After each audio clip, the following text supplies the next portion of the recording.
Pakai ilmu, naik ke sini tuh pakai ilmu. Kalau cuma nyerocos semua orang bisa. Sakit kepala netizen mendengarkan. Sakit. Oke? Saya tanya, duluan mana cerita daripada tragedi penyaliban dengan munculnya agama Kristen? Duluan mana? Kalau Anda memplesetkan kata Kristen, oh Kristen bukan agama. Oke. Duluan mana tragedi penyaliban daripada doktrin Tuhan datang mati di atas tiang salib? Duluan mana? Duluan mana tragedi penyaliban daripada konsep tebus dosa di atas tiang salib? Duluan mana? Duluan tragedi penyaliban. Dengan demikian, berbicara mengenai penyaliban, harus kemudian kita tuntaskan dulu apa penyebabnya, siapa yang memerintahkan penyaliban, apa fungsi penyaliban ini, bagaimana pandangan Tuhan terhadap penyaliban, bagaimana orang-orang Yahudi pada saat itu. Setelah itu rampung, baru pindah ke agama Roma. Ada apa dengan Roma? Kita sambungkanlah dengan tragedi penyaliban ini. Tapi sebelumnya kita simpulkan dulu. Penyaliban ini menurut tuan rumah adalah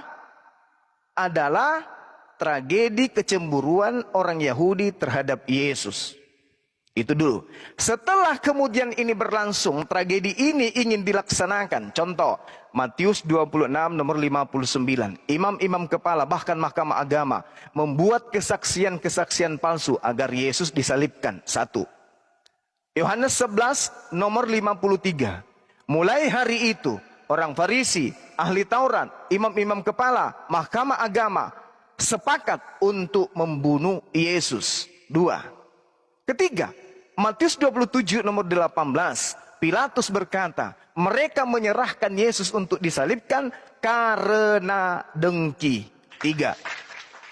Keempat, Ulangan 27 nomor 25. Orang yang makan terkutuklah orang yang makan suap karena menyerahkan orang benar untuk dibunuh.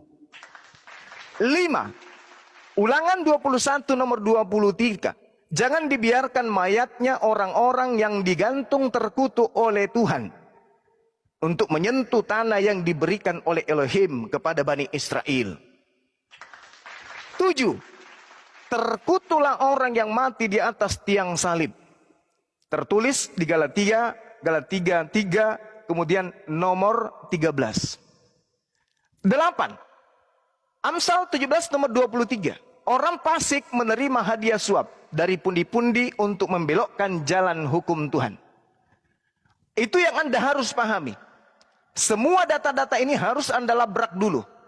Baru kemudian Anda bisa memunculkan agama Kristen. Jangan Anda campur adukkan. Karena tidak ada hubungannya penyaliban dengan agama Kristen.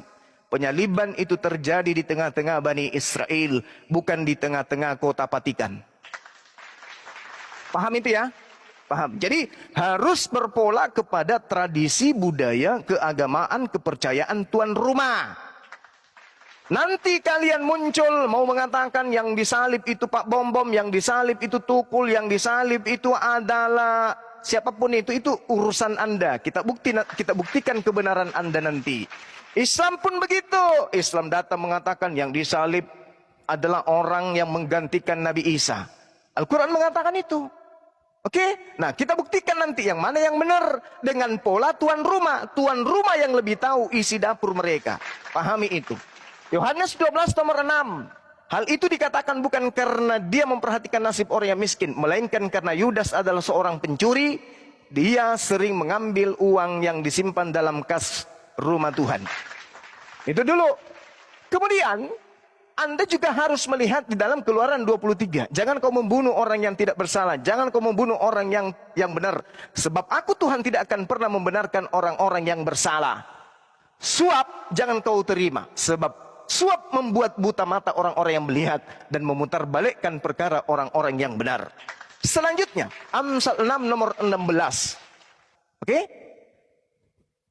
6 kekejian, 6 hal yang dibenci oleh Tuhan. Dan 7 perkara yang merupakan kekejian di dalam hatinya, yaitu membunuh orang yang tidak bersalah. Jadi data-data ini harus didudukkan dulu. Didudukkan dulu. Bagi tuan rumah, apa sebabnya Yesus ini mau disalibkan? Itu dulu. Nah, jawabannya, tujuan Yesus disalibkan ada di dalam Yohanes 11, nomor 45 sampai 53.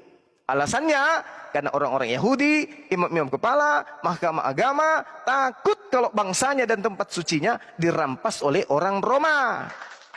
Maka mereka sepakat membunuh Yesus. Proses kemudian berjalan. Tak, imam kepala. Kemudian orang-orang Farisi. Kemudian mahkamah-mahkamah agama. Kemudian orang-orang Yahudi. Bergerombol mereka mencari Yesus. Menghadapkan ke Pilatus. Baca Matius 27. Disitulah kemudian terjadi pergolakan antara orang Yahudi, orang Farisi, mahkamah agama, dan Pilatus, serta Yesus dan orang fasik, pengkhianat. Ini yang perlu saudara pahami.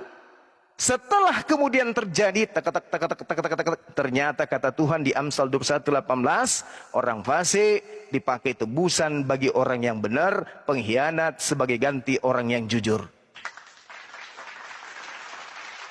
Baru cari siapa yang jujur di antara keduanya? Yesus atau Yudas? Siapa yang fasik di antara keduanya? Yesus atau Yudas? Siapa yang disalib menurut Tuhan di dalam Ulangan 21 nomor 23? Orang terkutuk. Siapa yang terkutuk menurut Tuhan di dalam Ulangan 27 nomor 25? Yudas. Berarti yang disalib adalah bom. Begitu cara belajarnya. Setelah itu kemudian baru bahas Kristen. Ayo teman-teman Kristen, siapa yang disalib menurut kalian? Yesus. Apa alasannya? Untuk nebus dosa. Yang ngajarin siapa? Mana dalilnya dari tuan rumah? Menebus dosa pakai darah manusia. Mana? Ada. Di mana? Di Amsal. Apa katanya? Aku sendiri Tuhan yang akan membinasakan mereka. Sebab mereka mempersembahkan anak manusia kepada dewa Molok. Yeay! Mampus. Oke teman-teman, silakan dinaikkan kalau masih ada. Saya izin azar sebentar.